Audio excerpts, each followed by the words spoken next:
जोहार साथियों, मैं मुकेश बिरुआ। सरना धर्म या आदिवासी धर्म के फिलॉसफी पर हमें लगातार बात करनी होगी। मेरी नज़र में यह इसलिए भी ज़्यादा चुनौतीपूर्ण है क्योंकि यह सांस्कृतिक गतिविधि से धार्मिक गतिविधि की ओर शिफ्ट हो रहा है। एस्ट्रो एसेटिक मुंडा परिवार की जो सरना के संबंध में पौराणिक समझ है वह धनुष से तीर छोड़ने से संबंधित है, जिसे एस्ट्रो एसेटिक मुंडा परिवार सर और असर बोलता है। सर तोड़े यानी तीर छोड़ना।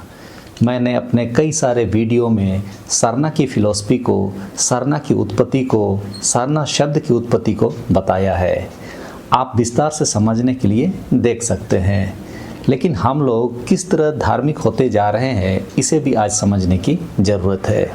जबकि आदिवासी धार्मिक नहीं बल्कि सामाजिक और सांस्कृतिक प्राणी है जो समुदाय में रहता है। कई रिसर्च स्कॉलर मेरे यहाँ ट्राइबल फिलॉसफी के बारे में समझने के लिए आते रहते हैं। कुछ दिन पहले एक रिसर्च स्कॉलर मेरे पास सरना के संबंध में समझने के लिए आई थी, तो उनके सवालों से मैं भी पहली बार रूबरू हुआ और मुझे ऐसा लगा कि हमारे आदिवासी भाई बहन इस स्तर की फिलोसफिकल सोच के साथ अपने समाज के बारे में क्यों रिसर्च नहीं कर पा रहे हैं। सरना शब्द की उत्पत्ति से लेकर सरना धर्मकोट की लड़ाई के बारे में मुझसे पूछा गया। सारी चीज़ों का जवाब तो मैंने दे दिया, लेकिन कुछ जवाब जो मुझे लगता है आपको भी जानना चाहिए, उसी के लिए मैं यह वीडियो बना दे रहा हूँ। सवाल यह था कि सरना धर्म में भगवान को, चाहे वह सरना के रूप में हो, चाहे देसावली के रूप में या सिंगमोंगा के रूप में, उसे किस रूप में आदिवासी समाज मानता है, उपासना करता है या पूजा करता है, कैसा दिखता है, आदि आदि।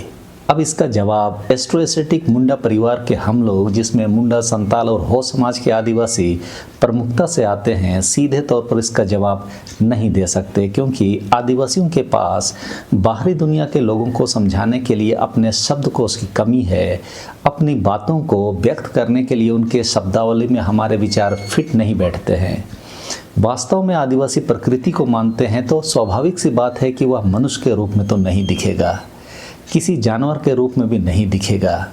लेकिन क्योंकि रिसर्च स्कॉलर गैर आदिवासी थी और उन्हें अपने तथ्यों से कन्विंस करना मेरी जिम्मेदारी थी, इसीलिए मैंने उनके धर्म का सहारा लिया।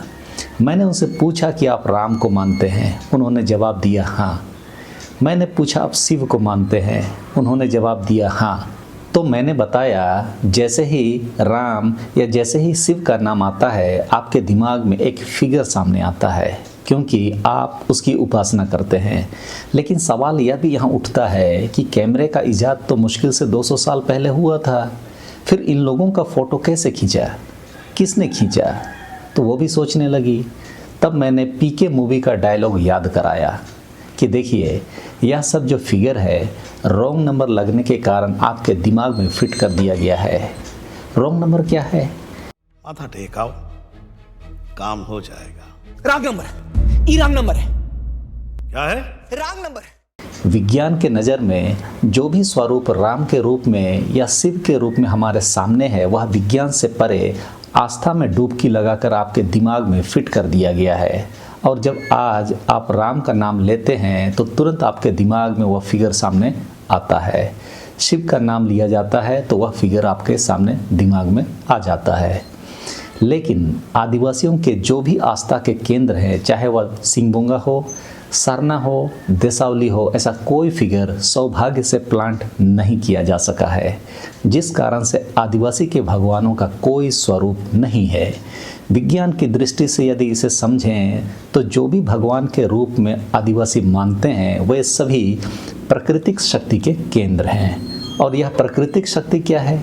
हम सभी जानते हैं कि प्रकृति में कई तरह की इलेक्ट्रोमैग्नेटिक वेव्स और मैग्नेटिक फील्ड एग्जिस्ट करते हैं।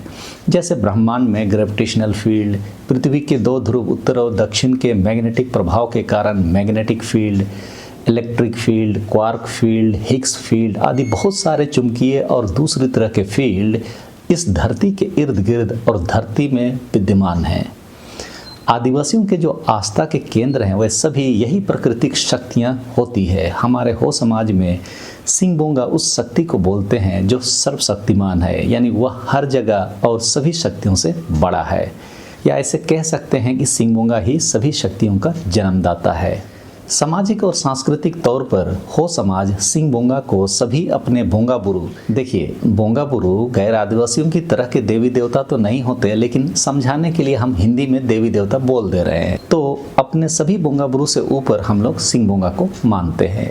इसी ने इस दुनिया को, इस ब्रह्मांड को बनाया है, ऐसा हमारा मानना है। मैंने सिंह बोंगा पर यह वीडियो बनाया है, आप देख सकते हैं।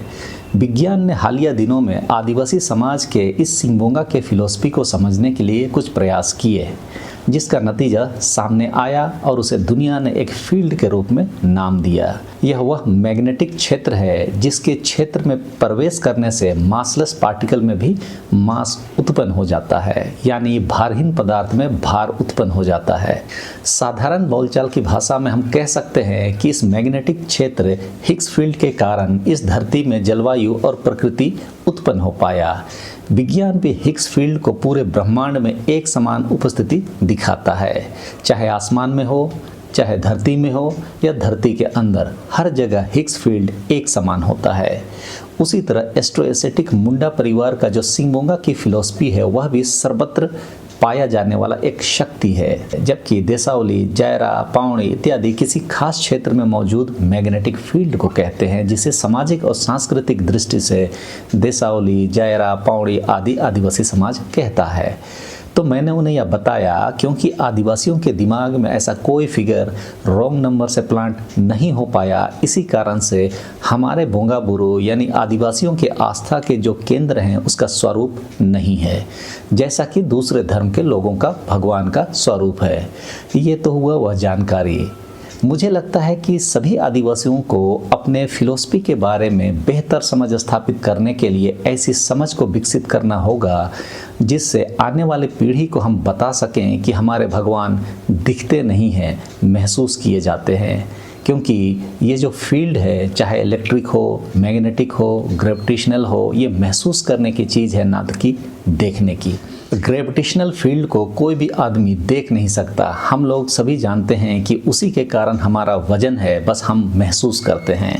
तो आदिवासियों के भगवानों का भी कोई स्वरूप नहीं होता है, इसीलिए साधारण बोलचाल की भाषा में हम बोल देते हैं कि प्रकृति की उपासना करते हैं, और प्रकृति के विभिन्न शक्ति केंद्र देसावली, सरना, जायरा आदि को इंगित करते हैं। वो भी इस बात को अच्छी तरह समझ गई कि बात आप सही बोल रहे हैं कि हम प्लांटेड फिगर के कारण ऐसा इमेजिनेशन करते हैं। अब आप समझते रहिए कि आदिवासी कितना पाक और पवित्र है, जिसके दिमाग को अभी तक प्रदूषित नहीं किया जा सका है। जिस दिन इन भगवानों का स्वरूप आपके दिमाग में प्लांट होना शुरू होगा, समझ जाइए आप धार्मिक होते जाइएगा। वहाँ से आपका प्रकृति से दूर होना शुरू होगा और आप भी दूसरे धर्म के लोगों की तरह धार्मिक अस्तित्व में आ जाएंगे, प्राकृतिक अस्तित्व खो देंगे। तो ये तो हुई एक बात। और दूसरी बात यह निकली कि आपको सरना धर्म कोड क्यों चाहिए। जैसा कि मैंने ऊपर बताया कि सरना हमारा एक सांस्कृतिक और सामाजिक विरासत है, क्योंकि आदिवासी धार्मिक नहीं है। गांव में आज भी अगर आप जाएंगे तो बड़े बुजुर्गों से जो हिंदी भी नहीं जानते हैं, उनसे अगर पूछिएगा, मान लिया कि कोई आदमी गांव में ईसाई बन गया या कोई मंदिर जाने लगा, तो वे लोग बोलते हैं हम अपने हो भाषा में बात बोल देते हैं ताकि वो बात दूसरे स्वरूप में ना समझा जाए। वे लोग बोलते हैं आको दोको दोरोमियाना। हाँ, आको दोको दोरोमियाना, इसका मतलब यह हुआ कि जो लोग ईसाई में चले गए, जो लोग हिंदू में चले गए, वे लोग धर्म में चले गए। इसका सीधा मतलब यही निकल रहा है कि धर्म आदिवासियों में नहीं है, धर्म गैर आदिवासियों का है। इसीलिए जब उनके चर्च या मंदिर में लोग जाने लगे तो उन्हें आदिवासी लोग इस बात से पहचान कर रहे हैं कि वे लोग अभी धर्म में चले गए। यह एक सत्य है। लेकिन फिर भी हम लोग सरना धर्म कोड की मांग क्यों कर रहे हैं, यह उनका अगला सवाल था। इसका जवाब देते हुए मैंने उन्हें बताया कि वास्तव में देखा जाए तो आदिवासियों को किसी भी धार्मिक पहचान की आवश्यकता तो नहीं है, लेकिन हम आदिवासियों को गैर आदिवासियों से बहुत समस्या है। हमें समस्या यह है कि आप हल्ला करते हैं कि आप हिंदू हैं, आप हल्ला करते हैं कि आप ईसाई हैं, आप हल्ला करते हैं कि आप मुसलमान हैं, आप हल्ला करते हैं कि आप जैन हैं, बौद्ध हैं। हमारी समस्या यही है। आपके गर्व से कहो हम हिंदू हैं के कारण ही जब अपने को हम देखते हैं तो हम अपने को ना हिंदू में देख पाते हैं, ना ईसाई में देख पाते हैं, ना मुसलमान में, ना जैन में, ना बौद्ध में और ना ही सिख में देख पाते हैं।